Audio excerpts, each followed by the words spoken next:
પોતાના જ ખેતરમાં ફોટો પાડતા હોટેલ ન્યાય મંદિરના સંચાલક પર પશુપાલક ભરવાડ ભાઈઓએ જીવલેણ હુમલો કરતા ભરૂચની ખાનગી હોસ્પિટલમાં સારવાર માટે દાખલ કરવામાં આવ્યા છે। ભરૂચના વડદલા ગામે હોટેલ ન્યાય મંદિરના સંચાલક ધર્મસિંહ રાજપૂત પોતાના ખેતર પર રાઉન્ડ મારવા ગયા હતા ત્યારે ખેતરમાં અનેક ગાયો ભેંસો અને બકરા ઘૂસેલા જોવા મળ્યા હતા। પોતાની જમીનમાં થયેલી ઘૂસણખોરીના પુરાવા રૂપે ધર્મસિંહ રાજપૂતે પોતાના મોબાઈલ ફોનથી ફોટા તથા વિડીયો લેવાનું શરૂ કર્યું હતું। આ દરમિયાન હિતેશ ભરવાડ નામનો ઈસમ ત્યાં આવી ગયો અને ફોટો વિડીયો કેમ ઉતારે છે કઈ અપશબ્દો તથા ગાળો બોલી ધમકી આપવાનું શરૂ કર્યું હતું। ત્યારબાદ તું અહીં ઊભો રહી કહી પોતાના ભાઈને ફોન કરીને સ્થળ પર બોલાવ્યો હતો। થોડી જ વારમાં હિતેશ ભરવાડનો ભાઈ ધવલભાઈ ભરવાડ ધાર્યું લઈને ખેતરમાં પહોંચી ગયો હતો। આરોપ મુજબ ધવલભાઈ ભરવાડે ધર્મસિંહ રાજપૂતને ગળામાંથી પકડી લીધું અને તેમનો મોબાઈલ ફોન ઝૂંટવી લીધો। બાદમાં હિતેશ ભરવાડ અને ધવલભાઈ ભરવાડે બંનેએ મળીને ધર્મસિંહને બેફામ માર માર્યો હતો। હુમલામાં ધર્મસિંહને આંખના ભાગે તેમજ પીઠના ભાગે ગંભીર ઇજાઓ પહોંચી હતી। ઇજાઓને કારણે ધર્મસિંહ રાજપૂતને સારવાર માટે જાડેશ્વર ખાતે આવેલી ખાનગી સંકલ્પ હોસ્પિટલમાં દાખલ થયા હોવાનું જાણવા મળ્યું છે। મહત્વની વાત એ છે કે આ સમગ્ર ઘટના ધર્મસિંહ રાજપૂતના પોતાના જ ખેતરમાં બની છે। માત્ર પોતાની જમીનમાં ઘૂસેલા પશુઓના ફોટા અને વિડીયો પાડવાના મુદ્દે તેમના પર હુમલો કરવામાં આવ્યો હોવાનો આરોપ છે। આ મામલે મક્તમપુર પોલીસ સ્ટેશનમાં ફરિયાદ નોંધાવવામાં આવી છે અને પોલીસે આગળની તપાસ શરૂ કરી છે।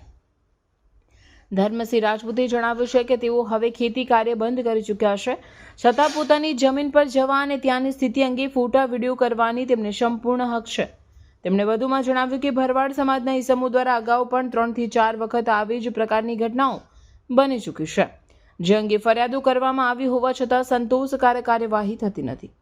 આ ઘટનાને લઈ ધર્મસિંહ રાજપૂતે તંત્ર અને પોલીસ ખાતાને સમક્ષ માંગ કરી છે કે કાયદો વ્યવસ્થાને ન માનનારા તત્વો સામે કડકમાં કડક કાર્યવાહી કરવામાં આવે અને તેમને ન્યાય આપવામાં આવે, જેથી ભવિષ્યમાં આવા બનાવો પર રોક લાગી શકે।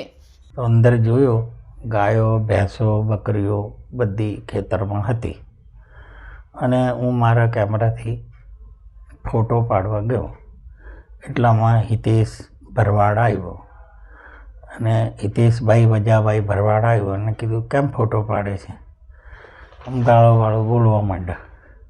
પછી કે ઊભા રહે હું મારા ભાઈને ફોન કરું એટલે એના ભાઈને ફોન કર્યો। એના ભાઈનું નામ ધવલભાઈ ભરવાડ, ધવલભાઈ વજાભાઈ ભરવાડ। એ ધારીઓ લઈને આવ્યો સીધો જ મારા ઉપર અને મને ગળાથી પકડી લીધું, ફોન મારો ખોચી લીધું અને પછી પેલો જે હિતેશભાઈ હતો એને મને નીચે પાડી દીધો અને મારવા માંડ્યો માર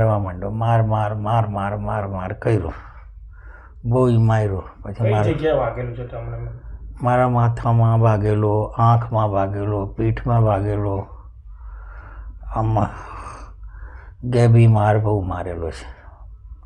કયા કાંઠે મારો જે ખબર નહીં પડી? બસ આટલું જ કે કેમ ફોટો ખેંચે છે એમ। અચ્છા, એ ફરિયાદ કરેલી છે તમે? ફરિયાદ મેં કરેલી છે। કઈ જગ્યાએ કરેલી છે? મક્તમપુર, ને મક્તમપુરથી અમે લોકો ગયા સિવિલ હોસ્પિટલમાં। સિવિલ હોસ્પિટલમાં ડૉક્ટરોએ તપાસ કરી અને ત્યાં દાખલ થતાં મને ફાવ્યો નહીં એટલે આ સંકલ્પ હોસ્પિટલ સ્પેશિયલ કમરા નંબર 3માં અત્યારે હું છું। તમારી શું માંગ છે? મારી આ માંગ છે એવી કે ભાઈ આ જે તત્વો છે, જે ભરવાડો છે, ભલે અમે તો ખેતી કરવાની બંધ કરી દીધી, ઢોરો ચારે છે તેનો એ વાંધો છે નહીં, પણ આપણા જ ખેતરમાં આપણે જઈએ તો આપણને આપણા કેમેરાઓ ફોન ખોંચી લે અને મારે। આ તો બહુ પહેલાં બી 3-4 વખત એવી ફરિયાદો કરી મેં, પણ કોઈ એનો અસર થયો નથી।